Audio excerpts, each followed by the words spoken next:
Shalom. I'm going to start off souls by giving all praise to Yahweh, Ba'Shem Yahushai, Ba'Shem Makar Kodash, double honor to the Apostle, great Millstone, and honor to you brothers doing the work of the Most High in truth and in sincerity. Yahweh is the raw name of whom the Lord ignorantly calls God, Jehovah or Yahweh. His raw name is Yahweh, and his son's true name is Yahweh Shai. And when we pray Yahweh, Ba'Shem Yahushai, Ba meaning in, Ha meaning that, and Sham meaning name. So Yahweh, the name of Yahweh Shai. This tweet had been, doing the rounds today, and I was going to do a video on it. When I was preparing the lesson, it kind of, had me go another direction. So, I just wanted to just still share this, because, we're right now in the UK, we're in GMT UTC. But when you look at the time that this was posted, this ended up being 1:44 a.m. right? But if you can read that there for yourself, because it is a true saying, right? If it had been the other thing, right? This Kyrie dude would have been celebrated, right? But we see what's happening, but all it is to bring out the truth ultimately, because the scripture says you can do nothing against the truth but for the truth. So, regardless of whether it's organic, regardless of who started it, whatever, the truth is that this truth is being broadcast into the world, right? So, that's it on that. But I'd wanted to go into the light, right? How ultimately the light is in the world now, right? The truth is out and it cannot be hid. It cannot be put back into into the box, right? As the saying goes, the cat is out of the bag, right? Yahweh, when he came back, he brought light to this world, right? And he's starting off with with the apostles down there, teachers before them, right? This truth is being shone into the entireties of the world, right? That was one of the prerequisites for the end coming, right? Grab that real quick. This is Matthew 24, right, 14. It says, "And this gospel of this kingdom shall be preached in all the world for a witness unto all nations, and then shall the end come."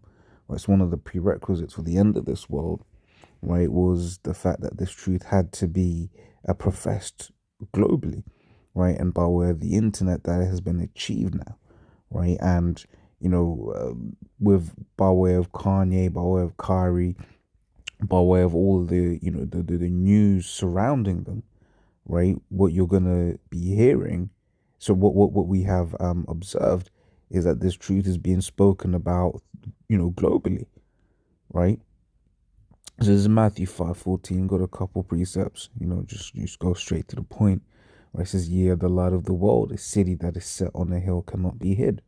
Right? So this truth cannot be hid, right? Once that light, you think about would you call it a lighthouse? Yeah, that's the word, a lighthouse, right? In the pitch of darkness, that lighthouse does what? It guides the way. Okay, cool, land is over there. Okay, no, and it cannot be hid. Right now, this truth is more powerful than that, right? Because it's out now for whatever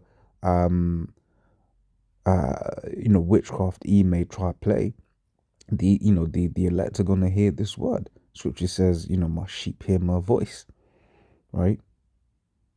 So Esau might do a little, smear campaign, but guess what? The elect are gonna be sealed either way, and those that get taken by the smear campaign weren't of the elect anyway, right? Because once again, the scripture says, "None shall pluck them out of my hand," right? It says, "Neither do men light a candle and put it under a bushel, but on a candlestick, and giveth light unto all that are in the house," right? It says, neither do men light a candle and put it under a bushel. So one of the things is, hey, we can't hide this truth. Right? We need to let this truth out. We need to let this truth out in its unadulterated form, right? I.e., not removing things, not adding things, not making it world friendly, because this truth isn't world friendly, right? Yahushua wasn't world friendly. If he was, right, they wouldn't have killed him, right? And that was that world back then. So imagine more so now. Okay. Esau's world is uh completely contrary to the scriptures. Okay. Says, and giveth it to a light unto all that are in thy house. Right? It says, let your light so shine before men that they may see your good works and glorify your Father which is in heaven. Right? So that's what you see once again from the apostles on down, right? Men going out there to profess the kingdom, to profess the truth of the scriptures, to profess who the Israelites are, right? To fulfill prophecy, right? Oh, oops, gone back one. Isaiah 60:1. Arise, shine, for thy light is come, and the glory of Yahweh is risen upon thee, right? So the light is here. The light is upon us, right? In contrast, let's hear what it says about the rest of us. Isaiah 60:2 says, "For behold, the darkness shall cover the earth, and gross darkness the people." Right? And when you see some of these talking points, even when you see some of the responses to this, right, you can see that the entirety of this world is in darkness, right? The entirety of this world is in darkness. You see the things that they do, right? You see the things that they don't do, right? That they're supposed to do because those things are right. So I'll remember there'll be times, what do you call it? It'll be like the Sabbath, coming home, for maybe linking a brother or something, and then you're seeing people on a night out, basically going to, they're gonna end up popping that night, they're gonna, end up doing certain things, or whatever, what have you, and just thinking, well, these man don't even realize this is Sabbath, man. It's supposed to be chilling, man, right? They certainly ain't supposed to be having sex, right? But once again, this world is even just telling them the concept of a rest day, of a Sabbath, they're gonna look at you sideways. Okay, look at you like you got 10 heads. So, for behold, the darkness shall cover the earth, and gross darkness the people, but the Lord Yahweh shall arise upon thee, and his glory shall be seen upon thee. This is John 3:19. Now says, and this is the condemnation, that light has come into the world, right? And that's it, because is it in here? Let me find it real quick. I know it says many stripes. This is Luke 12 from 40. Yeah, I'll jump straight to it. 47 says, and that servants which knew his Lord's will and prepared not himself, neither did according to his will, shall be beaten with many stripes. So that's one of the reasons why the Lord, as we read earlier on, Matthew 24:14, one of the things that had to happen was this truth being professed throughout all the earth, so that no one could claim to be guilty, so that no one could be like, oh, I didn't know, right? So that they can get the punishment meet, right? So, but he that knew not and did commit things worthy of stripes shall be beaten with few stripes. For unto whomsoever much is given, of him shall be much required. And to whom men have committed much, of him they will ask the more, right? So what we're seeing here, right, is if you didn't know, you're still gonna get messed up, right? You're still gonna get got, right? But if you did know, right, for instance, you look at guys, in this truth that are teaching dodgy doctrines, right? Those guys, the Lord's gonna do them, right? Even the more so. However, the point is that no one has an excuse, right? No one can be like, oh no, I didn't know. And then is it let me see whether it's spelled like this. Nah.